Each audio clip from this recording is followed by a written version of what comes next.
Greetings, Fire Chargers, Darkblade here, and in this video we will compare the benefits of buying a language book versus borrowing one from the library. On one hand, if you buy a book, it is officially yours forever. For example, I could literally forget that this exists, go on for like 5 years, and boom, it will still be here under my ownership.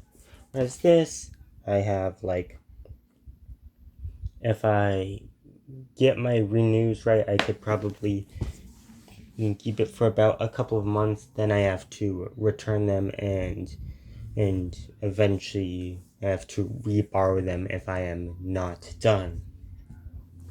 Whereas this, you don't have to worry about that if you're not done with it, because it'll always be yours unless you give it away, sell it, or someone steals it.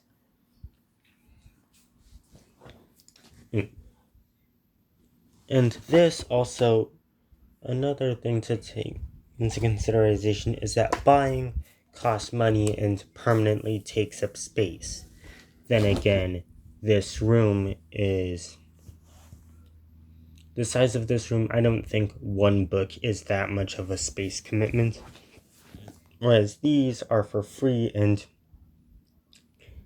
in the long term do not take up space, because eventually whatever space they do take up, that space will become free again after you are mandated to return them. And the fact that these are only in your short-term occupation, I think that might give some people more of an incentive to actually read them.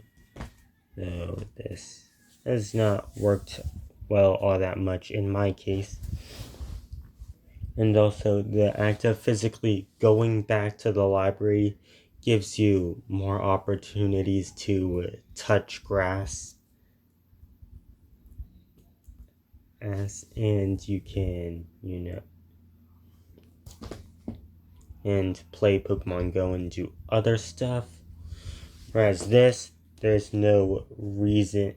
This doesn't provide much of an incentive. If you don't have to physically walk back to the library because this book is in your possession, you can keep it in your house forever. This book doesn't give you much of an incentive to actually go outside, touch grass. Maybe it might give you an incentive to go to France or Quebec or certain places in Africa or Louisiana, but it wouldn't really. You would have already had that incentive, and this book would just put the actual doing more within your reach. And also, if you get to keep this book forever and never have to worry about not having it, then it does not give you that much urgency. It does not give you a feeling of urgency to read it. So anyway, that's comparing buying and owning books versus borrowing language books from the library. Then again, that's all for this video. Good for Fire Chargers, Darkblade out. Make sure to like and subscribe.